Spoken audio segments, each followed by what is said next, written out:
Students, तो chemical properties में बेटा अपनी लास्ट मेथड जो बची है वो आज हम देखते हैं, that is reactions of phenol. ठीक है, अब फिनॉल्स की रिएक्शंस हमें अलग अलग पैटर्न में देखनी है। उसमें आई थिंक 8 सब रिएक्शंस आपको पढ़नी है। ठीक है, अब जब भी हम रिएक्शंस ऑफ फिनॉल्स की बात करते हैं तो फिनॉल्स का स्ट्रक्चर क्या होता है, बेंजीन रिंग के साथ में एक हाइड्रोजन सब्स्टिट्यूट होकर वहां पे OH अगर अटैचमेंट होता है तो वो आपका फिनॉल बनेगा। फिर फिनॉल का कंपैरिजन हम अगर बेंजीन रिंग के साथ में करते हैं तो फिनॉल इज मोर इलेक्ट्रोफिलिक जो होता है वो एज कंपेयर टू बेंजीन होता है। ठीक है, साथ में क्यों, क्योंकि वहां पे जो आपका OH ग्रुप सब्स्टिट्यूटेड होता है उसकी वजह से उसकी जो इलेक्ट्रोफिलिक जो प्रॉपर्टीज है वो इंक्रीज होती है। तो फर्स्ट ऑफ ऑल देखिए वहां पे phenols undergo electrophilic substitution reaction more rapidly as compare to benzene. Benzene की तुलना में जो फिनॉल है ये इलेक्ट्रोफिलिक सब्स्टिट्यूशन रिएक्शन जो है वो मोर रैपिडली करता है। क्यों? Because the OH group in phenol is ring is activating. जो OH ग्रुप होता है वो एक्टिवेटिंग ग्रुप होता है, दैट इज बेंजीन रिंग के साथ में जो OH लिंक होता है दैट इज एक्टिवेटिंग ग्रुप। और जब भी ये क्या होगा, किसी के साथ में अगर लिंक होगा that is electrophilic substitution reaction जब करेगा तो वहां पे आपको दो प्रकार के प्रोडक्ट मिलेंगे, एक तो पैरा और दूसरा होता है बेटा ऑर्थो। ऑर्थो और पैरा डायरेक्टिंग ग्रुप आपको वहां पे ऑब्टेन होता है। फिर एक सवाल आएगा कि मेटा पे क्यों नहीं, क्योंकि इसके पहले के चैप्टर में हमने देखा था कि मेटा पे वो सब्स्टिट्यूट करने जाएगा लेकिन वहां पे क्राउडेड ज्यादा होगा, उसके कारण वो वन स्टेप ड्रॉप आउट करके नेक्स्ट स्टेप पे अटैक करता है, that is para directing group. और पैरा डायरेक्टिंग जो ग्रुप होता है तो वो फिनॉल्स के अंदर में जो भी अटैचमेंट होगा वो मोर स्टेबल कहा जाता है, दैट इज मेजर प्रोडक्ट। ठीक है, तो ये हमें देखना है कि रिएक्शंस ऑफ फिनॉल्स के अंदर में हमें अलग-अलग जो मेथड्स है उसकी रिएक्शंस देखनी है। फर्स्ट ऑफ ऑल पहली रिएक्शन बेटा में हैलोजिनेशन ऑफ फिनॉल। ठीक है, अब हैलोजिनेशन ऑफ फिनॉल का मतलब क्या होगा कि फिनॉल के साथ में हम हैलोजेंस की रिएक्शंस वहां पे पुट अप करेंगे या फिर टाई अप करेंगे। ठीक है, जब ये ऐसे करेंगे इसी रिएक्शंस को हैलोजिनेशन ऑफ रिएक्शंस के अंदर में दो प्रकार की रिएक्शन आती है बेटा, एक पोलर सॉल्वेंट और दूसरा आता है बेटा नॉन पोलर सॉल्वेंट। अब पोलर सॉल्वेंट का मतलब क्या होता है कि जो सब्सटेंस वाटर के अंदर में डिसॉल्व होकर प्रोडक्ट ऑब्टेन करेगा that is polar solvent, that is वहां पे पोलैरिटी क्रिएट होगी। ठीक है, that is partial positive charge partial negative charge create होगा। और नॉन पोलर सॉल्वेंट मतलब क्या होगा, वहां पे पोलैरिटी क्रिएट नहीं होगी। तो वन बाय वन हम देखते हैं। जब भी हैलोजिनेशन ऑफ फिनॉल्स होगा तो उसी रिएक्शन को हम बोलते हैं बेटा ब्रोमिनेशन रिएक्शन। क्या बोलते हैं? Bromination reaction. और ब्रोमिनेशन रिएक्शंस के अंदर में अगर हम देखें तो पहला आएगा बेटा पोलर सॉल्वेंट। कौन सी रिएक्शन आएगी? Polar solvent. और पोलर सॉल्वेंट्स के अंदर में क्या होगा, रिएक्शन जो होगी, ठीक है, रिएक्शन विथ ब्रोमीन। ठीक है, और ब्रोमीन हमेशा अकेला नहीं है, दैट इज मॉलिक्यूल पैटर्न में ब्रोमीन टू वाटर। ठीक है, ये चीज ध्यान में रखना, किसके साथ में होगी, that is polar solvent reaction with bromine to water. ठीक है, अब यहां पे एक्चुअली होगा क्या, ठीक है, अगर हम यहां पे देखते हैं दैट इज ब्रोमिनेशन रिएक्शन के नाम से भी ये जाना जाता है। तो यहां पे क्या होगा, ध्यान दो, फिनॉल्स रिएक्ट विथ, ध्यान रखना, फिनॉल्स रिएक्ट विथ। अब बेटा पोलर सॉल्वेंट बोला, पोलर का मतलब क्या होगा, they are dissolve in water, it means that aqueous solution. तो phenols react with aqueous solution. अगर हम देखते हैं क्या देखेंगे, एक्वियस सॉल्यूशंस ऐसा होगा ऑफ ब्रोमीन। ठीक है, of bromine to give the product आपको क्या मिलेगा। ठीक है, phenols react with aqueous solutions of bromine to give the product आपको क्या मिलेगा, सिंपल सा है। अगर ये हम रिएक्शंस करते हैं तो यहां पे मिलेगा बेटा 2,4,6, प्रोडक्ट क्या मिलेगा 2,4,6, 3 बार है तो ट्राइड, फिर ब्रोमो और ये मिलेगा आपको फिनॉल। क्या मिलेगा 2,4,6 ट्राई ब्रोमो फिनॉल। अब ये जब ऑब्टेन होगा ये व्हाइट पीपीटी के फॉर्म में आपको मिलेगा। जब आप एक्सपेरिमेंट करोगे तो ये व्हाइट पीपीटी के फॉर्म में क्या होगा, ये आपको आइडेंटिफाई होगा। ठीक है, साथ में सिमिलर वे से अगर Cl रिएक्ट विथ अगर हम देखते हैं इन दी सेम वे, ठीक है, ये देखेंगे हम रिएक्शन थ्रू, जैसे हमने यहाँ पे ब्रोमीन यूज किया उसी प्रकार हम यहाँ पे बेटा क्लोरीन भी यूज कर सकते हैं, वो रिएक्शन थ्रू आपको पता चलेगा। ठीक है, देखो ये जो हमने देखा पोलर सॉल्वेंट का, तो यहाँ पे हम देंगे जो फिनॉल है। ठीक है, अब यहाँ पे ले लिया हमने फिनॉल दैट इज OH, ये बन गया बेटा आपका फिनॉल। रिएक्ट विथ किसके साथ में, ब्रोमीन के साथ में, दैट इज Br2, किसके प्रेजेंस में, एक्वियस सॉल्यूशन। एक्वियस सॉल्यूशंस का मतलब क्या होगा, that is polar solvent, that is water. वही आपका पोलैरिटी क्या करेगा वहां पे क्रिएट्स करेगा। अब प्रोडक्ट क्या मिलता बोले आपको, दैट इज दिस वन, ये हो गया आपका OH, मतलब ये बन गया आपका रेफरेंस पॉइंट, दैट इज 1 2 3 4 5 और 6। प्रोडक्ट क्या मिल रहा है 2 4 6, 2 पे एक Br, ठीक है, बाद में दूसरा 4 पे और तीसरा जो है वो 6 पे। तो ये क्या मिला आपको, दैट इज 2 4 6 ब्रोमो, ठीक है, ट्राई ब्रोमो फिनॉल, ठीक है, ये प्रोडक्ट आपको मिला।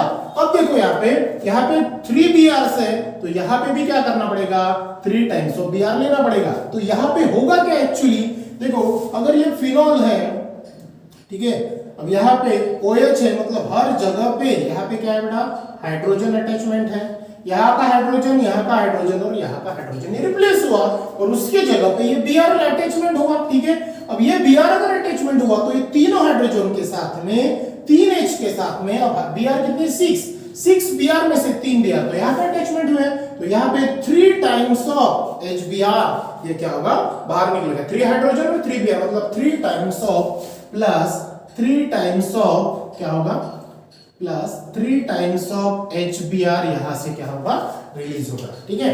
अब ये जो हुआ ये हो बेटा आपका पोलर सॉल्वेंट। इसी प्रकार देखते हैं हम नॉन पोलर सॉल्वेंट। सेकंड जो केस है, फर्स्ट देखा हमने पोलर सॉल्वेंट, अब उसी का दूसरा पैटर्न है नॉन पोलर सॉल्वेंट, जिसकी पोलैरिटी जो क्या होगी लो रहेगी, ठीक है, मतलब वो पार्शियली सोल्यूबल जो है वो थोड़ा कम रहेगा, ठीक है। अब उसमें हम क्या यूज करेंगे, तो उसमें जो नॉन पोलर सॉल्वेंट यूज होते हैं वो होते हैं वहां पे एक तो कार्बन टेट्राक्लोराइड होता है, या फिर क्लोरोफॉर्म होता है, या फिर कार्बन डाइसल्फाइड ये यूज होता है, जो नॉन पोलर सॉल्वेंट्स होते हैं जो फिनॉल के साथ में रिएक्ट करते हैं और प्रोडक्ट को आइडेंटिफाई करता है लो टेम्परेचर पे, ठीक है। अब लो टेम्परेचर मतलब क्या होगा, दैट इज 273 केल्विन, मतलब 0 डिग्री टेम्परेचर होता है, वो स्पेसिफिक टेम्परेचर वहां पे यूज होगा। देखिए नॉन पोलर सॉल्वेंट मतलब क्या होगा, उसी को हम क्या बोलते हैं, रिएक्शन विद ब्रोमीन 2 CS2 और CCl3 और CCl4, ठीक है, दैट इज CHCl3 और CCl4, ठीक है, इनके साथ में क्या होगा, ब्रोमीन की रिएक्शंस होगी, that is non polar solvent. अगर आपको पूछे which is non polar solvent, तो ये लिखना, that is CS2, that is carbon disulphide, CHCl3, CCl4, ये है non polar solvent. The reactions with carried out in the solvent of lower polarity, अब इनकी पोलैरिटी जो होती है वो क्या होती है, नॉन पोलर होता है, मतलब लोअर होती है, मतलब पार्शियली चार्ज जो ये क्रिएट नहीं करते देन वाटर, किसकी तुलना में, वाटर की तुलना में करके नॉन पोलर होता है। सच चार्ज कौन से CS2, CHCl3 और CCl4। तो ये मिक्सचर जब हम लेंगे तो आपको प्रोडक्ट क्या मिलेगा, ऑर्थो या फिर पैरा ब्रोमोफिनॉल, ये क्या होगा आपका ऑब्टेंट होगा, ठीक है। चलो रिएक्शन थ्रू देखने की कोशिश करते हैं कि एक्चुअली ये होगा क्या, दैट इज ये अगर हम लेते हैं ये होगा बेटा आपका फिनॉल, ठीक है, OH अगर यहाँ पे लिंक है तो ये बन गया आपका फिनॉल, किसके साथ में रिएक्ट करेंगे, दैट इज ब्रोमीन के साथ में, किसके प्रेजेंस में, CS2 या फिर CHCl3 या फिर CCl4 ले लो, और यहाँ पे आपको यूज करना पड़ेगा दैट इज लो टेम्परेचर, ठीक है, लो टेम्परेचर मतलब कितना, 273 केल्विन, मतलब 0 डिग्री टेम्परेचर। जब ऐसा होगा तो आपको प्रोडक्ट क्या मिलेगा, तो दो प्रकार के प्रोडक्ट मिलेंगे, एक तो बेटा कौन सा, ऑर्थो पोजीशन पे मिलेगा और दूसरा पैरा पोजीशंस पे मिलेगा। तो प्रोडक्ट क्या मिलेंगे, देखो यहाँ पे पहला अगर है तो ऑर्थो पोजीशंस, देखो यहाँ पे ये कौन सी पोजीशन है आपकी, ऑर्थो, ये होगी मेटा, और ये कौन सी होगी, ये ऑर्थो, ये मेटा और ये होगी पैरा, तीनों अलग अलग पोजीशंस है। तो पहले पोजीशन पे ऑर्थो पे जाएगा, दूसरे इस पे जाएगा पैरा पे। जब ये हम करेंगे नॉन पोलर सॉल्वेंट तो यहाँ पे आपको दो प्रोडक्ट मिलेंगे, एक माइनर प्रोडक्ट और दूसरा मेजर प्रोडक्ट। हमेशा पैरा डायरेक्टिंग ग्रुप जो होता है वो मेजर प्रोडक्ट्स होता है, क्लियर। तो यहाँ पे क्या होगा, फर्स्ट अपॉन अगर हम देखते हैं तो ये बनेगा आपका first, that is phenol OH, और यहाँ पे अटैचमेंट होगा आपका Br, ये बनेगा आपका ऑर्थो ब्रोमोफिनॉल, ठीक है, क्या बनेगा, ऑर्थो ब्रोमोफिनॉल। और दूसरी बात करें हम, प्लस दूसरा बेंजीन रिंग मिलेगा, ठीक है, यहाँ पे OH और यहाँ पे Br अटैच होगा, ये होगा आपका पैरा ब्रोमोफिनॉल, ठीक है। साथ में अगर ये रिएक्शंस होती है तो यहाँ पे क्या निकलेगा बेटा, HBr मिलेगा, क्योंकि दो अलग अलग प्रोडक्ट मिलेंगे ना। तो यहाँ दो Br है, दो Br में से एक H यहाँ से निकलेगा तो एक Br उसकी जगह सब्स्टिट्यूट होगा, तो यहाँ का H और ये Br HBr फॉर्म करेंगे, पहला प्रोडक्ट मिलेगा ऑर्थो ब्रोमोफिनॉल, ठीक है। दूसरा अगर है तो क्या होगा, पैरा डायरेक्टिंग ग्रुप में अटैच होगा, तो यहाँ का H और यहाँ का Br वो कंबाइन होके क्या होगा, बाहर निकलेगा, दैट इज पैरा ब्रोमोफिनॉल। अब ये तो हुआ बेटा आपका पहला हैलोजिनेशन ऑफ फिनॉल। इसके बाद देखते हैं सेकंड मेथड। सेकंड मेथड जो है वो है बेटा नाइट्रेशन ऑफ फिनॉल। जैसे पहले हमने देखा halogenation of phenol, halogenation of phenol में हमने क्या किया, एडिशन ऑफ हैलोजन, जिसमें ब्रोमिनेशन का ज्यादातर होता है। ब्रोमिनेशन की जगह कभी कभार ये क्लोरीन ऐड कर लो, तो यहाँ पे क्या मिलेगा आपको, जैसे पोलर सॉल्वेंट में 2,4,6 ट्राइब्रोमोफिनॉल मिला, सेम टू सेम अगर हम क्लोरीन यूज करते हैं तो 2,4,6 ट्राइक्लोरोफिनॉल मिलेगा। ठीक है, यहाँ पे क्या मिलेगा, ऑर्थोक्लोरोफिनॉल, यहाँ पे पैराक्लोरोफिनॉल ये मिलेगा जब Br की जगह क्लोरीन यूज करता है। लेकिन एग्जाम में मैक्सिमम बेटा ब्रोमीन यूज होता है, करके उसको ब्रोमिनेशन रिएक्शन भी कहा जाता है, ध्यान में रखना। Bromination reaction it is also called as halogenation of phenol, ये चीज ध्यान में रखना, क्लियर। तो प्रोडक्ट आपको मिलेगा 2,4,6 ट्राइब्रोमोफिनॉल। क्लोरीन आप घर पे होमवर्क के तौर पे करना, उसको ट्राई करना घर पे करने के लिए, Br की जगह क्लोरीन पुट अप करना है, ठीक है ना। चलो सेकंड मेथड अगर हम देखते हैं, that is nitration of phenol. अब नाइट्रेशन ऑफ फिनॉल का मतलब होता है एडिशन ऑफ नाइट्रिक एसिड। अब नाइट्रिक एसिड का फार्मूला है HNO3, ठीक है। देखो नाइट्रेशन ऑफ फिनॉल मतलब एडिशन ऑफ HNO3। अब HNO3 को कैसे लिखेंगे हम, दैट इज OH और NO2। मतलब ये इसके लिए लिखना है क्योंकि जब भी हम रिएक्शंस करेंगे तो वहां से हमें वाटर मॉलिक्यूल बाहर निकालना हो, वो इजी हो, उसके कारण हमें ये करना होता है, ठीक है। दैट इज OH और NO2, इसका एडिशन करो तो HNO3 मिलेगा, that is addition of nitric acid, that is nitration of phenol. तो उसमें भी दो मेथड आएंगे बेटा, एक डाइल्यूट नाइट्रिक एसिड आएगा और दूसरा कॉन्सेंट्रेटिंग नाइट्रिक एसिड आएगा, मतलब डाइल्यूट HNO3, और दूसरी मेथड जो आती है वो आती है कॉन्सेंट्रेटिक HNO3। तो phenols react with dilute nitric acid. जब फिनॉल्स की रिएक्शन किसके साथ में होगी, डाइल्यूट नाइट्रिक एसिड के साथ में होगी एट लो टेंपरेचर। टेंपरेचर क्या रहेगा, लो temperature, it means that 273 kelvin. तो प्रोडक्ट आपको क्या मिलेगा, मिक्सचर मिलेगा, लेकिन कौन सा, ऑर्थो नाइट्रोफिनॉल मिलेगा और पैरा नाइट्रोफिनॉल मिलेगा, साथ में रिमूवल ऑफ वाटर मॉलिक्यूल्स। तो रिएक्शन थ्रू देखते हैं, ये हो गया बेटा आपका फिनॉल, ठीक है, ये हो गया आपका दैट इज फिनॉल, ठीक है। फिनॉल्स की रिएक्शन हम किसके साथ में करेंगे, दैट इज नाइट्रिक एसिड। और नाइट्रिक एसिड को हम कैसे लिखते हैं, that applying the temperature that is 273 kelvin, that is low temperature, ठीक है। ये क्या होगा, ये आपका वही है ना HNO3, उसको हमने कैसे लिखा HO, या फिर इधर से पढ़े तो OH NO2 that is HNO3। ये हो गया आपका नाइट्रिक एसिड, ठीक है। लेकिन ये कौन सा है बेटा, ये है डाइल्यूट। नाइट्रिक एसिड जो है स्टेट इसकी डाइल्यूट है। अब प्रोडक्ट क्या होगा, देखो सबसे पहले क्या होगा, ऑर्थो पे, और बाद में मिलेगा आपको पैरा पे। तो सबसे पहले ऑर्थो क्या मिलेगा, दिस वन, ये जो पोजीशन है यहाँ पे रहेगा आपका OH और यहाँ पे अटैचमेंट होगा NO2। ये NO2 यहाँ पे सब्स्टिट्यूट होगा और यहाँ का हाइड्रोजन ये OH के साथ में कंबाइन होकर क्या बाहर निकलेगा, दैट इज वाटर मॉलिक्यूल। तो ये जो प्रोडक्ट मिला दैट इज, इसको हम बोलते हैं ऑर्थो नाइट्रो। NO2 ग्रुप है मतलब कौन सा, नाइट्रो, बाकी का कौन है, दैट इज फिनॉल। साथ में यहाँ पे उसका जो दूसरा है, मैं यहाँ पे लिख देता हूँ, दूसरा जो प्रोडक्ट मिल रहा है वो क्या मिलेगा आपको, दैट इज OH और यहाँ पे उसका अटैचमेंट होगा दैट इज NO2, ठीक है। यही प्रोडक्ट जो है यहाँ पे जो प्लस करके मैं लिख रहा हूँ, ये सेकंड प्रोडक्ट है जो आपको पैरा मिलेगा। तो पैरा को हम शो करते हैं P, पैरा नाइट्रोफिनॉल, ठीक है। ये सेकंड प्रोडक्ट है, समझ में आया। ये था बड़ा सिंपल सा रिएक्शन है, ऑर्थो नाइट्रोफिनॉल और दूसरा था पैरा नाइट्रोफिनॉल, ठीक है। अब सेम टू सेम जो दूसरा है, मतलब इसमें जो दूसरी मेथड आएगी दैट इज B, जैसे डाइल्यूट HNO3 है तो उसी प्रकार आएगा कॉन्सेंट्रेटिक HNO3, ठीक है।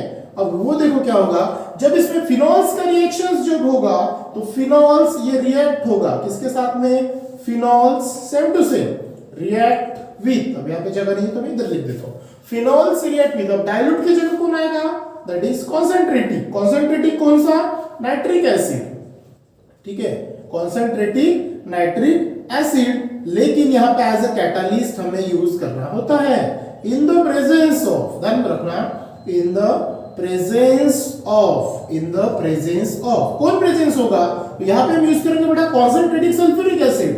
कॉन्सेंट्रेटिक सल्फ्यूरिक एसिड के प्रेजेंस में हम क्या करेंगे, फिनॉल्स की रिएक्शन नाइट्रिक एसिड के साथ में करेंगे, लेकिन कौन सा, जो नाइट्रिक एसिड वो कॉन्सेंट्रेटिक रहेगा। तो आपको प्रोडक्ट क्या मिलेगा, सिंपल 2,4, जो प्रोडक्ट आपको मिलने वाला है 2,4,6 ट्राई नाइट्रोफिनॉल, क्या मिलेगा 2,4,6 ट्राई नाइट्रोफिनॉल्स ये मिलेगा और उसी को हम बोलते हैं पिक्रिक एसिड के भी नाम से उसको जानते हैं, दैट इज पिक्रिक एसिड। ठीक है, 2,4,6 ट्राई नाइट्रोफिनॉल को हम क्या बोलते हैं, पिक्रिक एसिड। तो रिएक्शन थ्रू देखते हैं, दैट इज ये हो गया बेटा आपका फिनॉल। ठीक है, ये कौन हो गया, ये आपका फिनॉल। किसके साथ रिएक्ट करना है, आपका नाइट्रिक एसिड। कौन है, उसको कैसे लिखेंगे, OH और NO2 किसके प्रेजेंस में, in the presence of कॉन्सेंट्रेटिक H2SO4। ठीक है, अब ये जो होगा प्रोडक्ट क्या मिलेगा, 2,4,6 पे ट्राई नाइट्रो मतलब 3 टाइम्स ऑफ NO2 ग्रुप मिलेगा। मतलब ये जो है यहाँ पे ये तो रहेगा बेटा OH, यहाँ पे 2 पे NO2, 4 पे NO2 और ये 6 पे भी क्या मिलेगा, NO2। तो ये जो प्रोडक्ट आपको मिल रहा है दैट इज कौन है, ये है आपका 2,4,6 ट्राई नाइट्रोफिनॉल।